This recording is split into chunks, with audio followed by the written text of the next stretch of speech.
안녕하세요. 해커스 한국사 안지영입니다. 해커스 한국사 능력 검정 시험 심화편 학원 교재고요. 저희 순서상으로 지금 또 다른 주제로 넘어와서 거의 막바지 부분입니다. 일제강점기로 넘어왔는데요. 일제강점기 주제는 4개로 테마가 지금 구성이 되어 있습니다.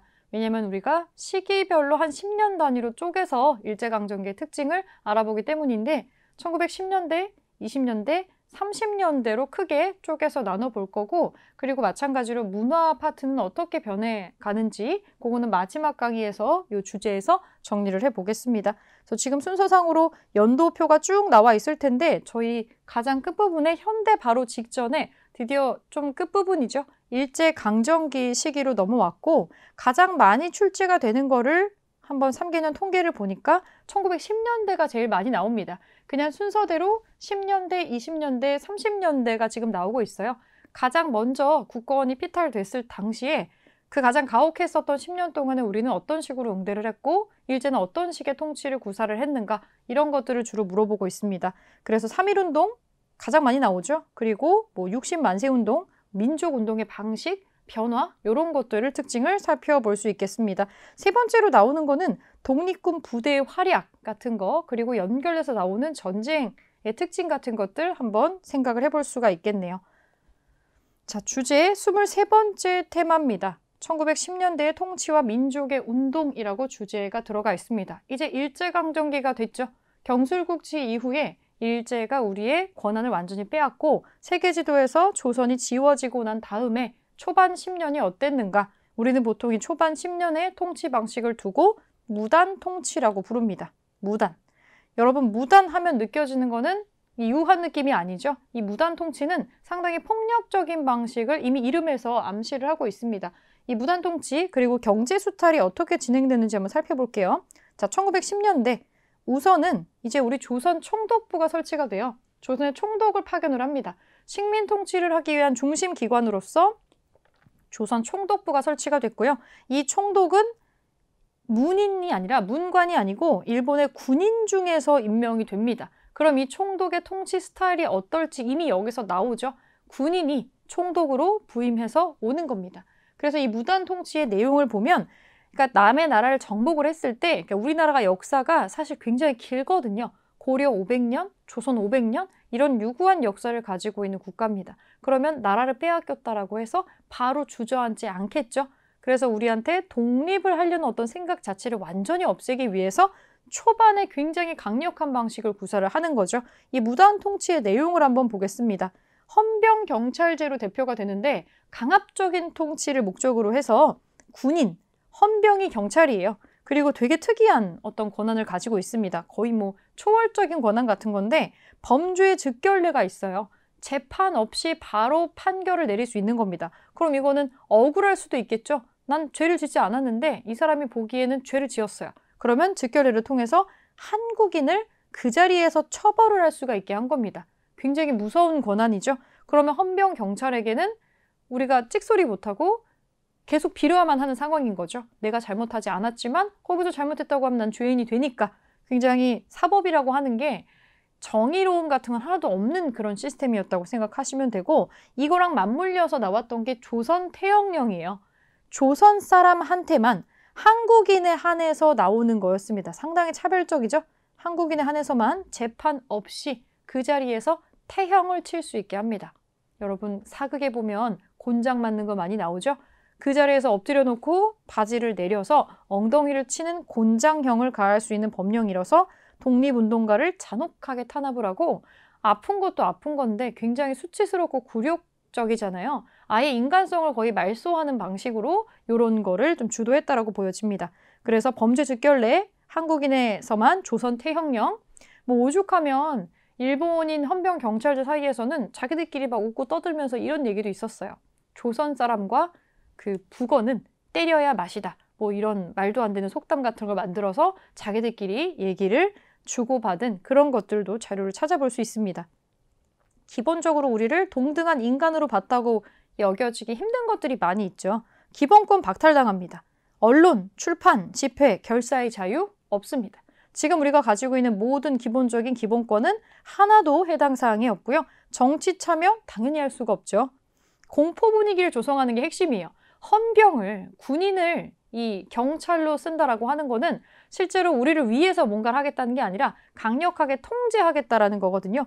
일반 관리는 물론 교사들한테도 제복을 입히고 칼을 착용하게 해서 학생들로 하여금 어린 아이 시절부터 공포에 길들여지게 합니다.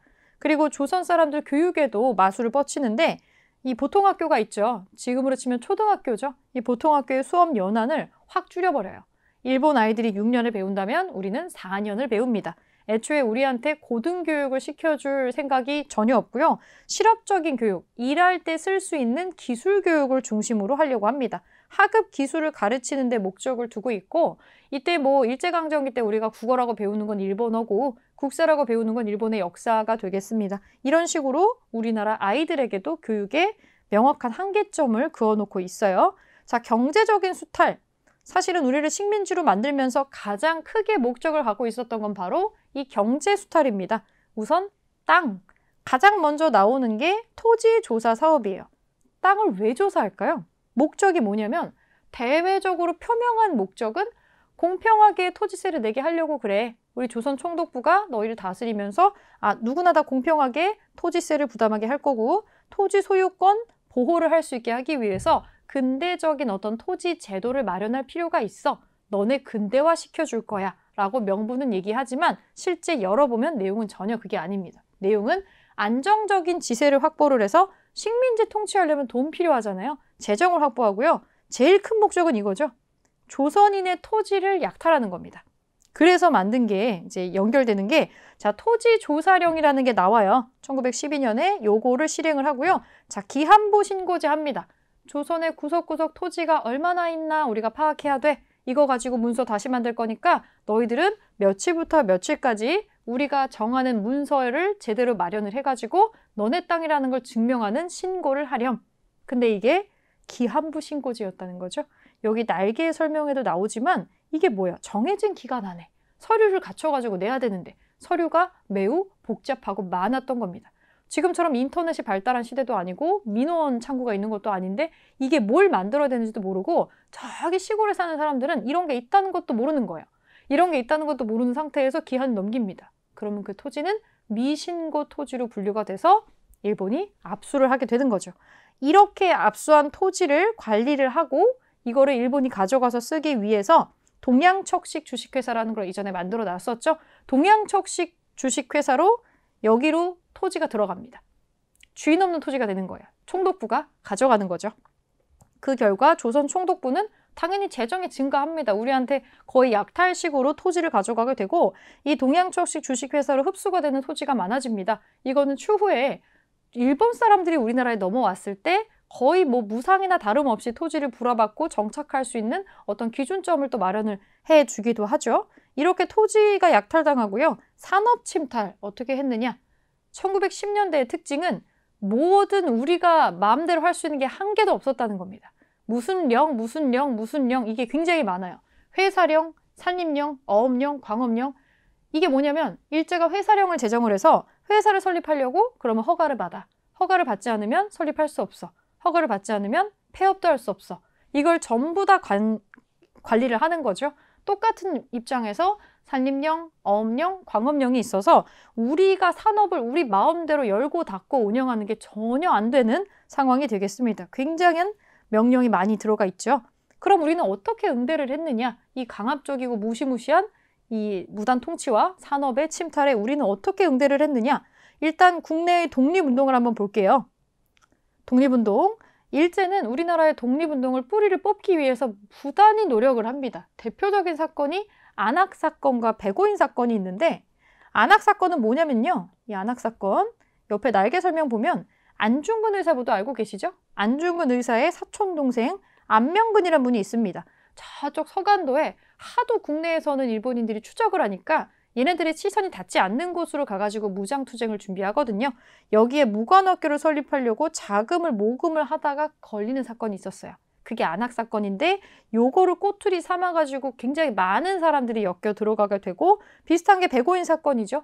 데레우치 총독을 암살하려 했다라고 하는 어떤 누명을 씌워서 엄청난 사건을 하나 조작해냅니다.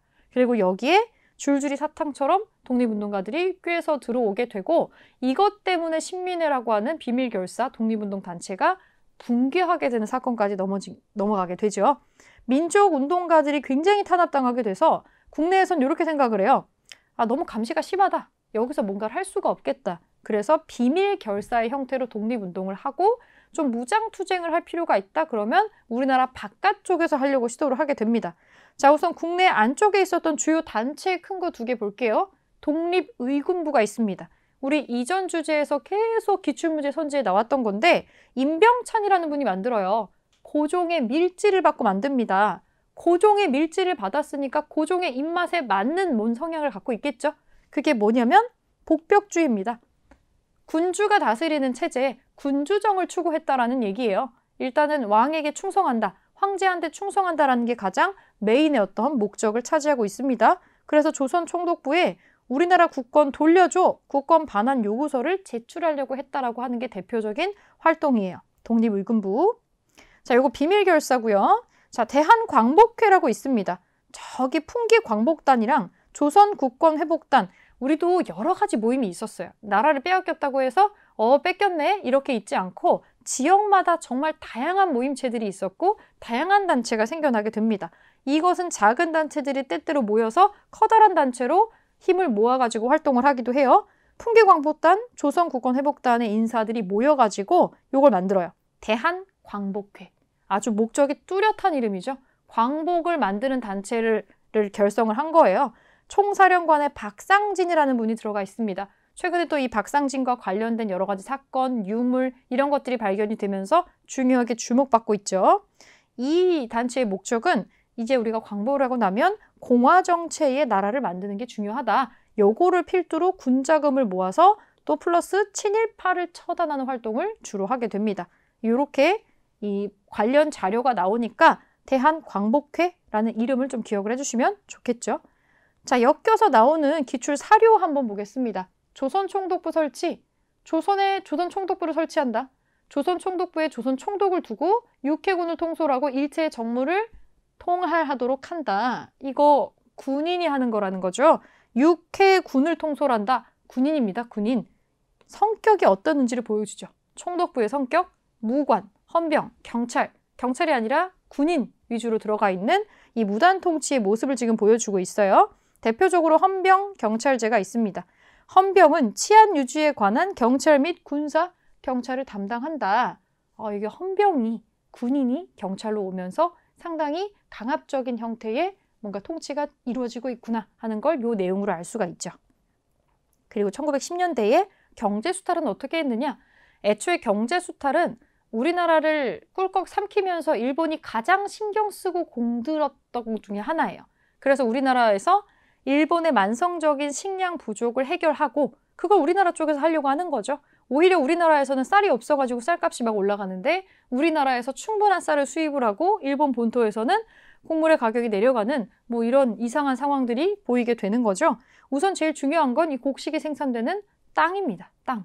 토지조사 사업을 하죠. 1910년대에 우리나라를 꿀꺽 삼키자마자 토지조사 사업을 바로 실시를 합니다. 토지조사. 조선 총독이 정하는 기간 내에 기한부 신고제를 합니다. 근데 이게 자료가 너무 많은 거예요. 구비해야 되는 자료가 너무나 많고 대부분이 땅을 소유하고 있는 사람들 중에는 이런 걸 잘 다루지 못하는 사람들이 많은데 이런 거를 다 마련을 할 수가 없는 겁니다. 당연히 기한 내에 정해진 자료를 문서를 갖춰가지고 신고하는 사람의 숫자가 그렇게 많지 않아요. 그러면 그거는 고스란히 동양척식 주식회사로 들어가서 총독부의 자산이 되는 겁니다.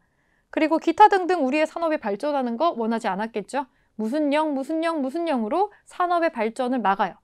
우리의 전통 민족 산업 절대로 키울 수 없게 하기 위해서 대표적으로 회사령을 만듭니다. 그래서 이거를 허가를 해주는 것만 오픈을 할 수가 있고 폐업을 할 때에도 허락을 받아야 되는 모든 거를 허락을 받아야 되는 산업이 성장을 할 수가 없는 상황이 되는 거죠. 그럼 독립운동은 어떻게 했느냐? 비밀결사의 형태로 독립운동은 운영이 되기는 합니다. 그리고 대표적인 단체로 지금 대한광복회 관련된 사료가 하나 나와 있는데 힌트가 어떤 내용으로 나온지 볼게요. 보통 활동으로 군자금을 모집하고 친일파를 처단하는 걸 했었다. 이름이 나오진 않겠죠? 대표적인 힌트로 박상진의 이름이 나옵니다.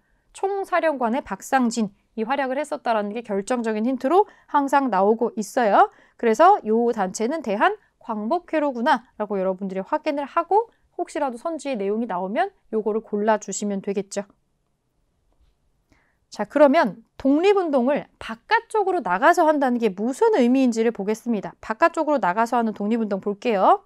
왜냐하면 무단통치 시기에는 너무나 일본의 추적과 감시가 심하기 때문에 안에서 뭔가를 할 수가 없어요. 그리고 이미 이 일제강점기 들어가기 직전에 독립운동을 생각도 못하게 하려고 대토벌을 한번 합니다. 여기 나오죠? 남한 대토벌 작전은 그 삼남 지역에 아래쪽에 삼남 지역의 의병운동을 탄압하기 위해서, 왜냐하면 일제는 한번 13도 창의군을 봤어요. 10,000명이 넘는 사람이 집결하는 걸 봤단 말이죠. 이 정도 규모로 독립군이 형성되면 곤란한 겁니다. 그래서 의병들이 활동하고 있었던 주요 근거지 삼남 지역의 의병을 전부 다 뿌리 뽑기 위해서 1909년 9월부터 2개월에 걸쳐가지고 진행했었던 대대적인 토벌 작전입니다. 이거를 하고 나서 어느 정도 의병을 제거했다고 판단을 하고 그 다음 해에 계속적인 작업을 통해서 일제강점기가 이루어지게 되는 거죠. 요 남한 대토벌 작전은 우리 입장에서는 대량 학살에 가까운 활동이었고 결국 결정을 하게 되는 거죠. 도저히 국내 안쪽에서는 독립운동을 할 수가 없겠다. 조금 눈을 피해서 힘을 키울 필요가 있다. 그래서 일본의 시선이 닿지 않는 우리나라 바깥쪽으로 나가되 안으로 들어오기 편한 경계 지역을 고릅니다.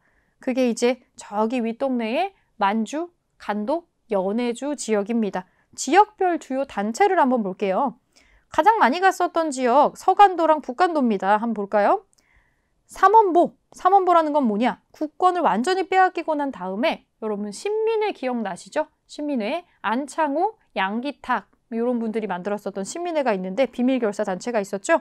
나라의 권한을 완전히 빼앗기고 나서 국권 피탈 이후에 신민회 쪽 사람들이 중심이 돼가지고 독립운동 기지를 만듭니다. 저기 서간도 지역에. 그리고 이쪽에 한인 자치기구를 하나 설치를 해요. 사람들이 가서 활동할 구심점이 필요하잖아요. 그게 경학사입니다.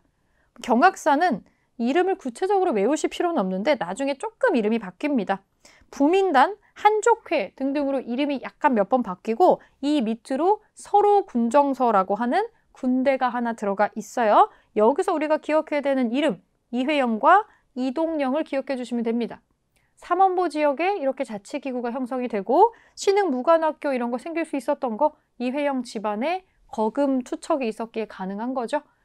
그냥 가만히 살았더라면 그냥 한성에서 나라는 잃었을지언정 본인의 가문은 유지하면서 잘 먹고 잘 살 수도 있었을 텐데 대략 그 당시 돈으로 지금 돈으로 환산하면 600억 상단의 자산을 들여서 전체를 자기네 집안의 재산 전체를 독립운동하는 데 쓰신 분이죠.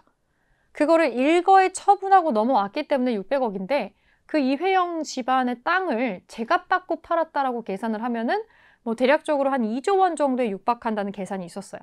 상당한 재산인 거죠. 땅을 급하게 팔다 보니 낮춰가지고 팔 수밖에 없었고 그렇게 해서 거둬진 돈들이 대부분은 다 독립운동 자금으로 들어가게 됩니다. 그래서 경학사하고 그 밑에 신흥강습소가 있어요. 독립군을 양성하기 위해서 만들었던 교육기관입니다. 일종의 독립군 학교죠. 이건 나중에 신흥무관학교로 개편이 돼요. 자, 그리고 조금 더 이제 북쪽으로 올라간 북간도 지역에 중광단이라고 있습니다. 요거도 선지에 자주 나오죠. 대종교, 나철의 대종교 신자들이 조직한 항일 무장단체고요.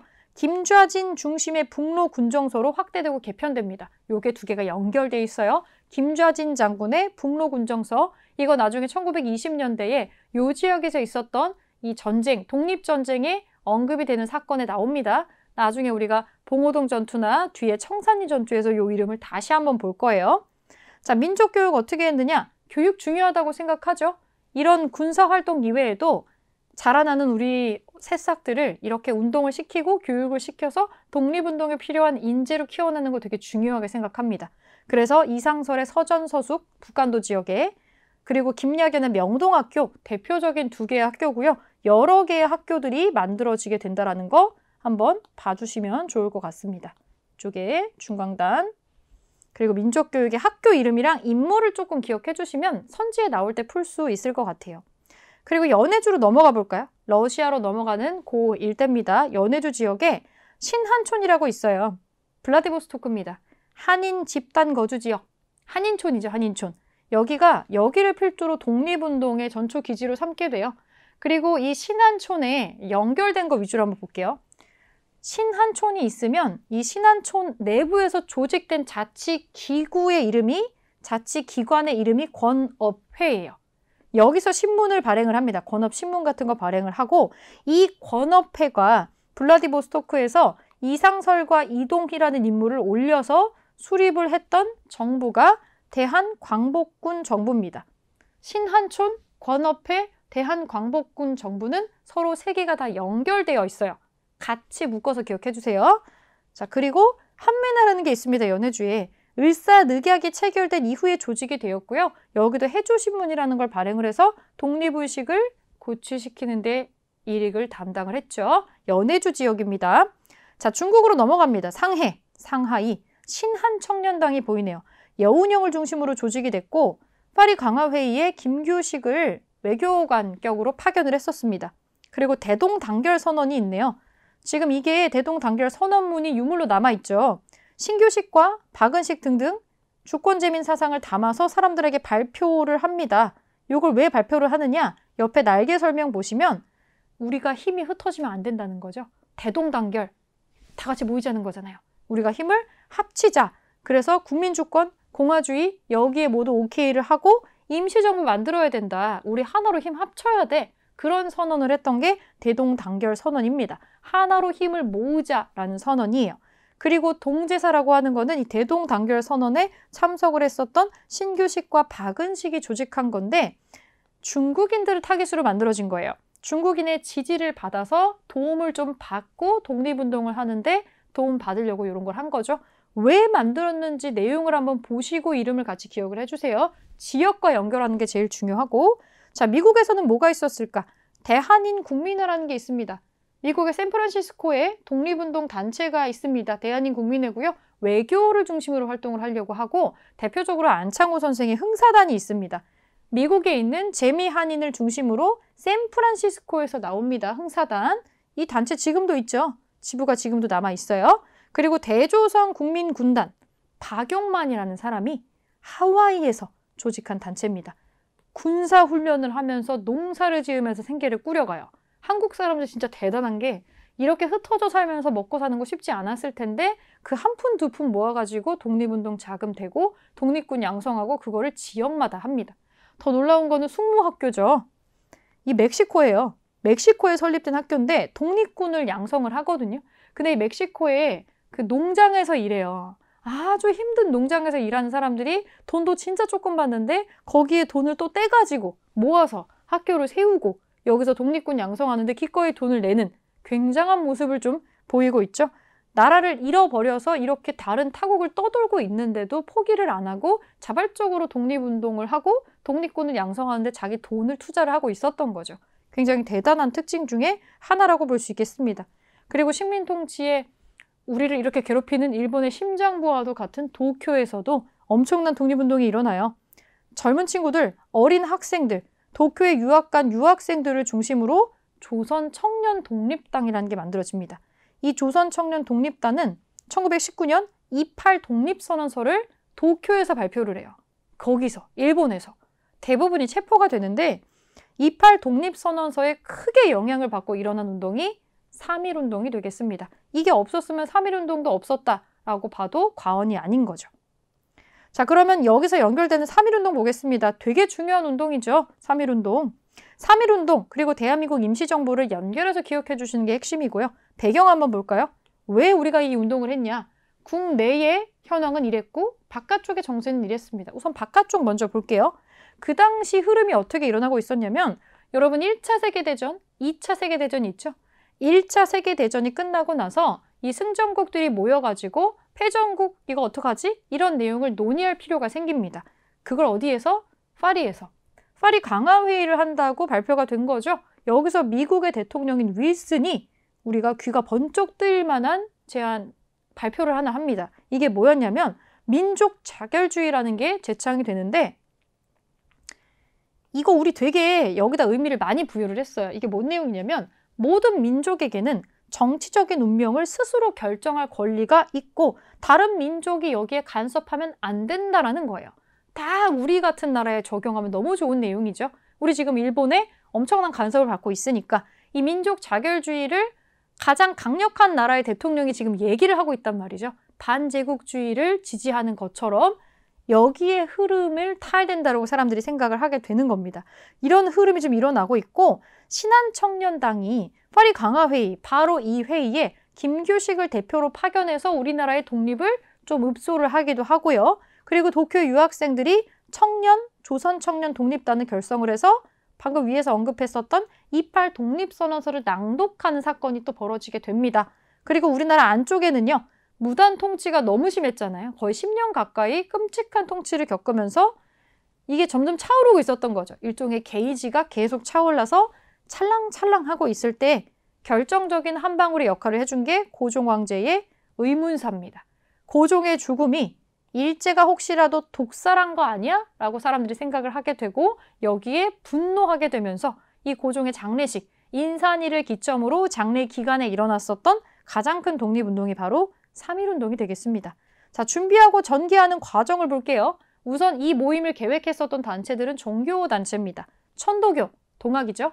천도교와 기독교, 불교 단체와 그리고 학생들이, 비교적 거동이 자유로웠던 학생들이 고종의 장례일에 맞춰서 만세운동을 평화적으로 한번 해봅시다. 여기에 사람들을 다 참여시키는 가도행진을 합시다. 이렇게 계획을 합니다.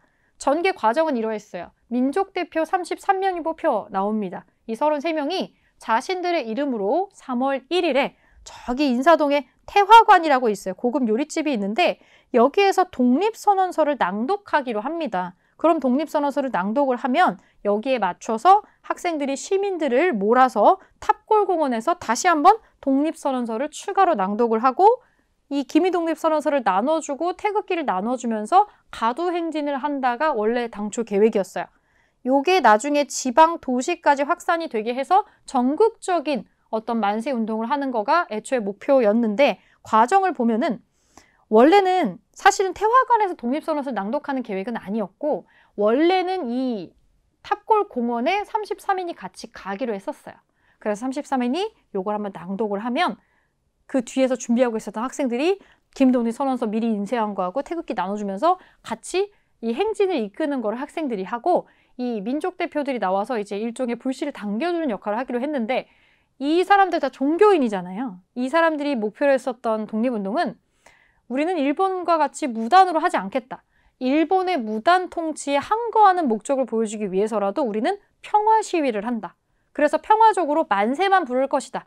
유혈 사태가 일어나는 것을 가장 두려워했어요. 그리고 유혈 사태가 일어나면 주로 우리가 죽겠죠. 우리가 무슨 일본인을 죽일 수 있겠어요? 아무 무기도 없는데. 그래서 걱정이 됐는데 학생들과 시민들이 너무 많이 모여있으니까 약간 걱정이 되는 거예요. 그때 고종의 장례식에 참석하기 위해서 전국에서 막 유생들이 막 올라와 있어가지고 종로 일대에 못해도 10만 명 정도의 인파가 막 드글드글 하고 있었어요. 아니 이러다 여기다 총이라도 쏘면 어떡하지? 요 생각 때문에 좀 이렇게 마찰이 있을 만한 그런 건덕지를 만들면 안 되겠다라고 생각을 한 거죠. 그래서 이 학생들, 도와주기로 한 학생들에게 얘기를 안 하고 당일 아침에 계획을 바꾼 거예요. 탑골공원에서 학생들은 기다리는데 태화관으로 이동을 해서 거기에서 자기들끼리 이걸 낭독을 하고 그리고 나서 이제 체포돼가지고 들어가거든요. 이분들이 태화관에서 독립선언서를 낭독했다라는 거를 탑골공원의 학생들은 몰랐어요. 다만 준비는 다 했는데 사람도 다 모아놨는데 대표자들이 안 오니까 야 이거 뭔가 잘못됐구나 이렇게 생각을 하고 그때 어떤 학생이 탑골공원 안쪽으로 뛰어 올라가서 그 팔각 쪽에 뛰어 올라가서 자기가 기미 독립선언서를 읽어요. 그리고 나서 갑자기 만세를 합니다. 여기에 사람들이 호응을 하면서 다행히도 3.1운동이 시작이 됐고 어마어마한 행렬로 확장이 되어서 만세 소리가 종로 일대에 다 퍼지게 되죠. 이게 하루 하고 끝난 게 아니라 요게 하루 종일 있었고 계속해서 주변 지역으로 확장이 됐어요. 지방도시까지 확장이 돼서 4월 1일쯤에 천안에서 아우네장터에서 여러분 알고 계시는 유관순이 만세를 외치게 되고요. 농촌까지 구석구석 퍼졌습니다. 그리고 여기서 안 끝났어요. 이거의 운동이 보도가 되면서 해외에서 합류합니다. 해외에 있었던 한인들이 여기에 참여를 하면서 만주, 연해주, 미국, 일본 내부에서도 만세 시위에 동참하는 게 나와서 정확한 인원을 우리가 헤아릴 수는 없지만 못해도 200만 명 이상이 요 3.1운동에 참여했다라고 보입니다. 일제는 이걸 어떻게 대응했을까? 우리는 끼케야 이거 태극기 들고 기미독립선언서 읽으면서 이 만세하면서 걸어간 게 끝인데 이걸 굉장히 강력하게 탄압을 했어요. 심지어 그 여학교 학생들이 나와서 이야 만세하는데 태극기를 흔드는 팔을 그냥 잘라버렸죠. 그래서 한쪽 팔이 절단되는 사람, 양쪽이 다 잘린 사람, 굉장히 잔혹한 방식으로 무력으로 이걸 진압을 했고요. 이거를 유난히 많이 참여한 동네가 있으면 거기에서 일종의 보복성 처단을 했습니다. 대표적인 게 화성의 제암리 학살이 있죠. 여기 기념관이 지금 크게 들어가 있는데 제암리 학살, 현재 수원 화성에 제암리에 가가지고 일본인들이 주민들을 교회로 불러요. 교회로 나와라 라고 불러서 영문도 모르고 교회에 갔는데 바깥쪽에서 문을 잠그고 불을 질러서 태워 죽였죠. 그리고 뜨거워서 나오는 사람들을 총으로 쏴서 죽여버립니다. 이 제암리 학살입니다. 영문도 모르고 죽은 사람들이 많은 거죠. 이거는 이 소식을 듣고 가장 빨리 제암리 학살 현장에 가서 사진을 찍고 취재했었던 푸른 눈의 한국 사람이죠. 스코필드라는 사람에 의해서 세계에 알려지게 됩니다. 이 스코필드는 34번째 독립운동가라는 별칭 가지고 있죠. 이분은 한국 이름으로 석호필이라고 불리시는 분이기도 합니다. 이런 끔찍한 일들이 많이 일어났었어요. 그리고 유관순 열사 3.1운동에 참여했다가 체포가 되고 그 이듬해에 다시 한번 만세운동하고 하다가 고문의 후유증으로 옥중 내부에서 사망을 하게 되죠. 유관순의 시신도 우리가 아직 못 찾았잖아요. 유관순이 죽었다는 것도 알려주지 않았고 이화학당의 친구들과 교장 선생님이 시신을 받아와서 정동교회에서 장례식은 했는데 부모도 3.1운동 당시에 사망을 했기 때문에 제대로 고향에 안치를 하지 못하고 저기 이태원의 공동묘지에 감회장을 했던 것 같아요. 그쪽에 무덤을 썼는데 아무도 관심을 안 가진 거죠. 유관순의 무덤이 어디였는지. 그리고 아무도 관심을 안 가진 상태에서 수십 년이 지나고 그 이태원 공동묘지는 재개발이 됩니다. 다 뒤집혀서 뼈가 다 섞이고 밖으로 나갔어요. 지금 거기에는 빼곡한 집과 건물들이 들어차 있습니다. 그래서 이태원 일대에는 옛날에 공동묘지가 있었던 자리를 내려다보는 언덕이 하나 존재하고 그 언덕에 부군당 역사공원이라는 공원이 하나 있어요. 거기에 들어가시면 옛날 이태원 공동묘지가 다 내려다 보이거든요. 거기에 우리가 발견했었던 몇 개의 주인을 알 수 없는 그 뼈 같은 거를 모아서 그쪽에다가 조그맣게 무덤 같은 거 살짝 만들어 놓고 유관순 기념비 같은 걸 하나 세워놨습니다. 그리고 유관순의 고향인 그 병천에 그 천안에 있는 병천 지역에 고향 쪽에 있는 나무를 한 그루 가져와서 옆에 심어놨어요. 이태원에서 일종의 위령빈 거죠. 우리가 유관순을 끝까지 기억하지를 못하고 유고를 잃어버린 겁니다. 유해를 잃어버려서 사실 유관순 고향에 있는 무덤에는 아무것도 없습니다. 허묘죠.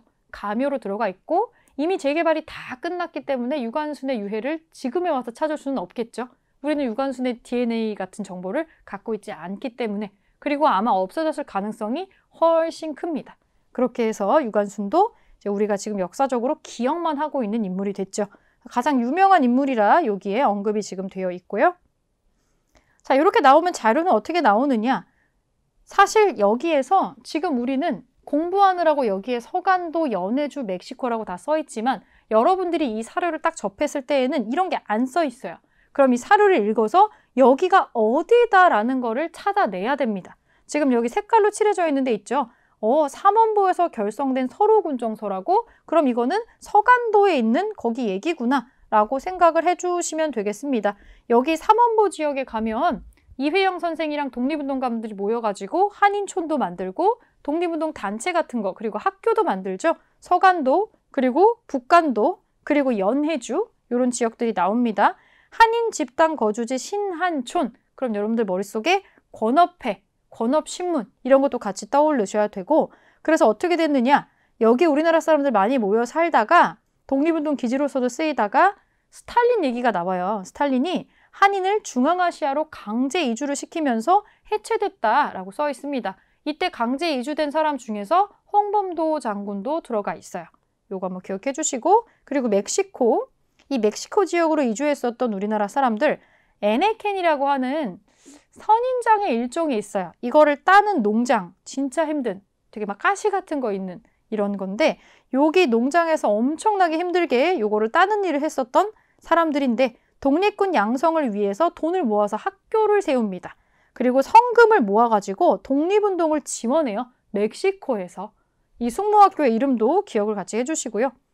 자, 3.1운동 전개되는 과정입니다. 파고다 공원은 오늘날의 탑골 공원으로 불리는 종로 일대에 바로 그 장소고요. 독립만세 소리를 외치고 있습니다. 붕어하신 고종에게 주의를 표한다. 붕어하신 고종, 고종의 장례를 기점으로 일어난 운동이다라는 거 알 수가 있죠. 이걸 일제가 어떻게 탄압을 했느냐? 대표적인 사건으로 제암리 학살이 많이 나옵니다. 제암리에 일어났었던 학살이 나오고 만세 시위 운동이 전국적으로 확산되는 과정에서 일본군의 탄압이 얼마나 심했는가를 보여주는 것으로 주로 언급되는 사건이 바로 이 화성 제암리 학살 사건입니다. 요거 내용도 한번 같이 읽어주시고요. 그래서 우리가 연결해서 기억해야 되는 거 3.1운동 했다, 만세, 끝 이게 아니라 이 3.1운동은 결과만 놓고 보면 실패했잖아요. 독립이 되지 않았으니까. 그럼에도 불구하고 우리가 이 운동에 높은 가치를 두고 이거를 평가하는 이유는 단순하게 이 운동만 하고 끝나지 않았기 때문이에요. 정말 안타깝게도 독립이 되진 않았지만 사람들이 생각을 하는 거죠. 우리 왜 독립 안 됐지? 뭐가 문제지? 이렇게 크게, 이렇게 많은 사람들이 모였는데 왜 독립이 안 됐지? 고민을 하게 됩니다. 그래서 이게 어디에다가 영향을 미치냐면 이거를 모아가지고 하나로 활동을 해줄 머리가 없었기 때문이 아니냐 이렇게 생각을 하는 거죠. 정부가 필요하구나. 비록 여기 내부에는 못 만들겠지만 임시 형태라도 정부가 있어야 나중에 일본을 몰아내고 우리가 우리나라를 다시 만들 수 있겠구나. 이런 걸 깨닫게 되는데 이 3.1운동이 지대한 영향을 미치는 거죠. 그래서 우리는 대한민국 임시정부라고 하는 걸 만들게 됩니다. 2022년 작년이죠. 그 서대문 현무소 옆에 옆쪽으로 가면 기념관 하나가 크게 생겼어요.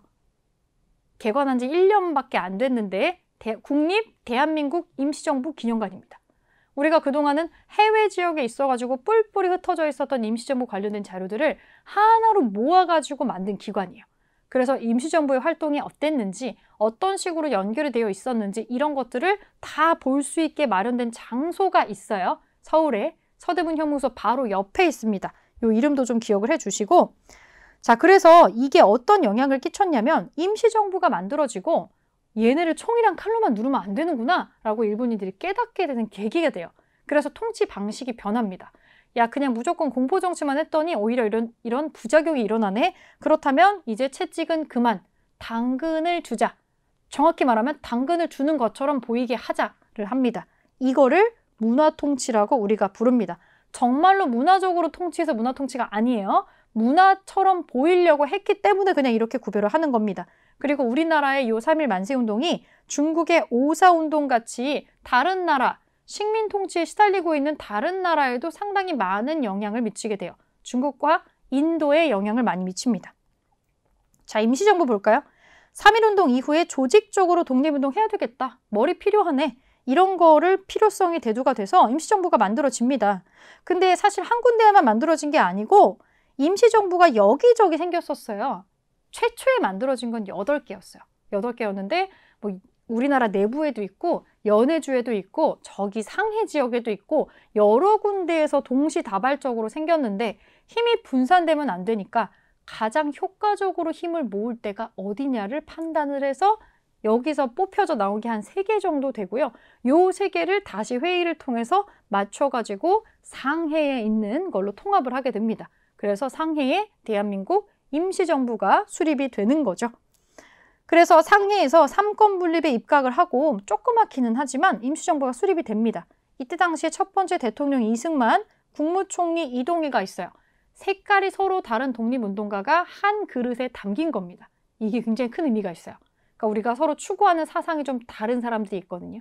좀 민족주의 사상인 사람들이 있고 약간 사회주의 쪽에 들어가 있는 사람들이 있는데 서로 정치색이 완전히 다르지만 독립이라는 공통의 목표를 위해서 한 그릇 안에 담긴 첫 번째 성공적인 어떤 시도라고 볼 수 있는 것이 대한민국 임시정부입니다.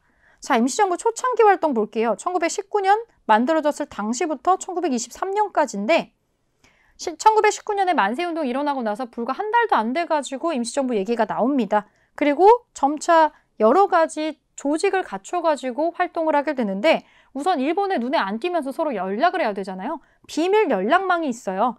제일 많이 나오는 것 중에 하나가 연통제랑 교통국입니다. 비밀스럽게 행정을 하는 거고요. 독립운동 자금을 모으는 루트로서 쓰였어요. 연통제. 그리고 교통국이라는 게 있습니다. 국내랑 연락을 취하는 수단은 통신기관인데 이륙양행이라는 게 있어요. 여기 날개 설명 보면 만주 단둥에서 아일랜드 사람인 조지 루이스 쇼가 운영했었던 무역선박 회사다. 임시정부의 교통국이 여기 안에 그러니까 일종의 위장 입주를 해 있었던 거죠. 그래서 이 장소를 마치 그냥 일반적인 어떤 무역회사처럼 보이지만 요걸 통해서 통신기관으로 활용을 하면서 국내 연락망으로 요거를 쓴 거죠. 연통제와 교통국이라는 단어를 기억해 주시고 그럼에도 불구하고 돈은 항상 모자라요. 이거를 준비하는 데 돈이 많이 들겠죠. 그래서 해외 동포들한테 군자금을 모집하기 위해서 독립공채를 발행을 합니다. 정말 놀라운 건 나라가 언제 독립될지도 모르고 그 종이 쪼가리 하나가 나중에 효과가 있을지도 모르고 이걸 내가 다시 돌려받을 수 있을지도 아무도 모르는데 이 독립공채가 팔려나갔다는 사실이죠. 그거를 받고 독립기금을 내놓는 겁니다. 언제 받을지 기약 없이. 더 놀라운 건 대한민국 정부가 탄생하고 나서 가장 최근까지도 이 독립공채가 환원이 됐다라는 거예요. 갖고 오면 기한 상관없이 해당하는 돈을 정부가 지급을 했다는 거죠. 지금 현대까지 연결돼서 이 약속은 지켜졌다는 데 그 의미가 있습니다. 이것도 그 임시정부 기념관에서 확인을 해보실 수가 있어요. 그리고 우리가 제일 신경 썼던 거 외교 활동도 있는데 이 외교 활동 때문에 상해를 선택한 거거든요. 일본보다 일본을 누를 수 있는 힘 있는 서구 열강의 힘을 빌려야 된다라는 그런 입김이 좀 존재를 했습니다. 그래서 우리가 외교 활동에 치중하기 위해서 프랑스랑 미국에다가 위원부를 설치를 하고 외교 활동도 많이 하고요. 여기에 방점이 찍혀져 있었기 때문에 이승만이 힘을 얻었던 거예요. 이승만이 또 미국에서 박사학위를 취득하고 언어가 또 유창했고 미국과의 관계를 돈독히 할 수 있는 능력이 있는 사람으로 여겨졌기 때문에 외교 독립론이 우세했기 때문에 대통령이 선출이 될 수 있었던 거죠. 문화활동은 뭘 했느냐? 임시사료 편찬회를 둬가지고 우리가 어떤 방식으로 일본의 어떤 탄압을 받아왔고 일본의 침략을 받아왔는지를 사료 정리를 합니다. 이거 굉장히 어려운 작업이에요. 그 상황에서 이런 자료를 다 모아서 뭔가 증빙 자료를 만든다라고 하는 거죠. 이런 거를 편찬을 하고요. 독립군 비행사 육성을 위해서 비행학교를 세운다. 여러 가지 방안을 추진을 한 거죠. 전쟁 준비도 소홀히 하지 않은 겁니다. 그런 활동들이 쭉 펼쳐져 있고 이거 왜 초기 활동을 23년으로 잡았냐면 한번 없어질 뻔하죠. 대한민국 임시정부의 재정비라고 나옵니다. 국민대표회의가 있어요. 이 이름 좀 기억해 주셔야 되는데 국민대표회의 1923년 배경은 뭐냐면 이제 일제가 추적을 하죠. 임시정부를 추적합니다. 임시정부를 추적해서 일제의 탄압으로 우리가 쓰고 있었던 비밀 연락망이었던 연통제, 방금 봤었던 연통제와 교통국이 발각이 됩니다. 그리고 이승만이 어떤 독단적인 행위를 한 것이 조금 나중에 발각이 되면서 일본의 레이더망에 걸린 첫 번째 사건과 이승만 대통령이 했었던 요 활동이 어우러져서 임시정부가 파탄이 날 뻔하죠. 이게 뭐냐? 이승만이 미국 정부에 위임통치청원서를 보낸 게 있다는 겁니다. 뭔 소리냐? 유엔에서 미국을 중심으로 유엔 정부에서 연합정부에서 우리가 독립을 할 때까지 우리나라를 좀 맡아가지고 이렇게 대신 다스려 주세요. 뭐 이런 통치서를 보냈다는 거예요. 이게 마치 독립운동가들 눈에는 나라를 자기가 팔아먹은 것처럼 보일 수도 있겠죠. 이 사실에 대부분의 독립운동가들이 굉장히 격분을 합니다. 격분을 해서 어떤 사람은 일본보다는 그래도 외국 사람들이 우리를 좀 더 그래도 공평하게 뭐 해주겠지 이런 사람도 있겠지만 단재 신치호 선생 뭐 이런 선생의 눈에는 이거는 정말 나라를 파는 매국행위로밖에 보이지 않았던 거예요. 사람들이 믿고 임시정부 대통령으로 선출을 했는데 이런 활동을 했다라고 하는 게 이제 그 사람들을 굉장히 분노하게 했고요. 이게 막 근간이 흔들리는데 신치호 선생이 이런 말을 하죠. 이완용은 있는 나라를 팔았지만 이승만은 없는 나라를 팔았다. 정말 극한까지 갈 수 있는 비난의 한 종류라고 보여지는데 우리 독립운동 지금 만신창이다. 이거 어떻게 할 거냐를 놓고서 엄청난 논의가 개최가 돼요. 이게 국민대표회의예요. 회의가 근데 결과가 별로 좋지 않았어요. 사람들 사이에서 다툼이 너무 심해가지고 결론이 나지 않고 독립운동 세력이 나 여기서 안 해 하고 이 기관을 이탈해버립니다. 임시정부를 뛰쳐나가는 세력 때문에 임시정부가 많이 가벼워지고 활동이 침체가 됐어요. 결국에 이승만은 탄핵당합니다. 대통령 자리에서 끌어내려지고요. 대표자에서 끌어내려지고 박은식이 제2대 대통령으로 취임은 했는데, 그런데 이 2차 이승만 탄핵 이후가 가장 정신없었던 시기입니다. 내각 책임제, 국무령제, 2차 개헌, 3차 개헌 계속해서 법령과 형태를 바꾸면서 이거 왜 하냐면 어떻게든 임시정부 유지하려고 하는 거예요. 이때 이 힘든 임시정부를 이탈하지 않고 어떻게든 버티려고 했던 사람 중에 대표적인 사람이 김구 선생입니다. 김구 선생. 김구 선생이 이거를 많이 노력을 했었어요. 결국에 1930년쯤 되면은 이때 완전히 파탄 나고 나서 정리가 한 개도 안 돼요. 사람들은 임시정부가 망했다라고 생각합니다. 해체된 거 아니야? 없어진 거 아니야? 활동이 너무 없으니까 실제로 돈도 하나도 안 들어와요. 운영을 할 수가 없는 상태가 됩니다. 이거를 꼭 붙들고 놓지 않았던 게 김구 선생이고, 임시정부가 살아있고 임시정부는 필요하고 임시정부 활동에 뭔가 리프레시가 필요하다. 이렇게 판단해서 김구 선생이 파격적인 뭔가를 만들어냅니다. 그게 바로 한인애국단입니다. 이 한인애국단의 단원으로 이봉창 의사와 윤봉길 의사가 있죠. 이분들의 의거 활동이 사람들에게 임시정부가 아직 있구나. 이렇게 훌륭한 활동을 했구나. 우리도 희망이 보이네. 라고 느껴지게 해서 다시 한번 사람들을 임시정부로 모을 수가 있게 되고, 전국에 흩어져 있던, 그리고 국내에서 힘들게 살고 있었던 조선 한국 사람들에게 일말의 희망과 기대를 품을 수 있게 해주는 거죠. 그게 이제 임시정부의 뒤쪽의 모습입니다. 이런 모습으로 임시정부가 이어지게 되는데, 개념 확인 퀴즈 한번 보겠습니다. 다음 설명이 맞으면 0표, 틀리면 X표 하세요. 일제는 무단통치 시기에 회사령을 제정하죠. 회사령뿐만이 아니라 무슨 령을 굉장히 많이 지정을 해서 우리가 뭔가를, 산업을 육성하는 걸 전혀 할 수 없게 합니다. 독립의금부는 공화정치의 국민국가 수립을 목표로 하였다. 아닙니다. 독립의금부는 군주정을 추구했었죠. 복벽주의였잖아요. 공화정치 국민국가 수립을 목표로 했던 건 대한광복회가 목표로 했던 거죠. 서간도에는 한인자치기관인 권업회가 설립되었다. 서간도가 아니고요. 이 권업회는 신안촌이랑 연결되는 거죠. 연해주 지역입니다. 연해주. 자, 2번. 다음 괄호 안의 내용 중 옳은 곳에 0표 하세요. 임병찬이 고종의 밀지를 받아 결성한 단체는 독립의금부입니다. 3.1운동은 고종의 인산일에 맞춰가지고 계획이 되고요.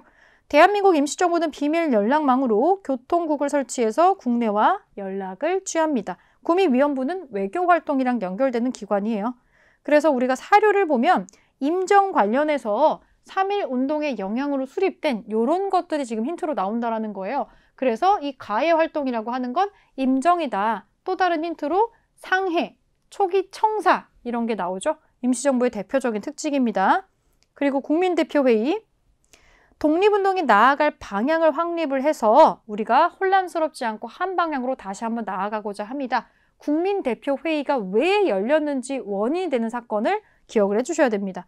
일제가 너무 탄압을 심하게 해서 연통제, 교통국 발각돼서 손발이 잘린 상태입니다. 여기에 설상가상으로 이승만의 위임통치 청원서 논란이 많이 됐어요. 그래서 이 사람도 어떻게 할 거냐? 이걸 놓고 국민대표회의를 했는데 결론이 안 났고 결국 이승만 탄핵되고 이 임시정부가 흔들흔들하면서 체제가 여러 번 바뀌는 모양새로 나아가게 된다는 거죠. 이게 뭔지, 왜 일어난 회의인지를 시대적인 모습이랑 같이 연결해서 기억을 하고, 자, 나머지 퀴즈 한번 풀어보겠습니다. 토지조사 사업의 결과, 청과 조청 상민 수륙 무역 장정을 체결하는 거는 조금 더 앞선 시기의 일이죠. 요거 이모군란 관련해가지고 수습해주고 이제 청나라가 얻어가는 거니까 이 토지조사 사업하고 관련 없고요. 조선 총독부 재정 수입 증대됐겠죠. 우리 땅 조사해서 기한 신고제 걸어가지고 신고 못하면은 조선 총독부가 가져갔으니까 재정 수입이 늘어납니다. 자, 미주 지역의 독립운동. 미주 지역이라고 하면 미국이잖아요. 미국이죠. 민족 교육을 위해서 서전 서속 설립하는 거. 이거는 저기 위쪽 땅이잖아요. 그 미국 쪽이 아니라 간도랑 만주 지역에 해당하는 거니까 1번이 아니고 대조선 국민군단 조직됐었던 이쪽이 미주 지역입니다. 자, 3번 볼게요. 3.1운동에 대한 설명으로 옳은 거 골라보겠습니다. 중국의 오사운동에 영향 줬죠. 중국의 오사운동. 여권 통문을 발표하는 거 여성의 인권에 해당하는 건데 이건 일종의 여성운동이기 때문에 3.1운동이랑은 관련이 없고 자, 대한민국 임시정부의 활동 볼게요. 독립공채 발행해서 군자금 모집하죠. 오산학교를 설립해서 민족교육을 실시하는 거는 신민회가 하는 활동입니다. 신민회. 이렇게 정리를 하고 퀴즈는 정리하고요. 그러면 요 1910년대에 이루어진 요 독립운동의 활동의 내용이 기출문제에 어떻게 반영되는지는 이제 문제풀이로 확인을 해보겠습니다.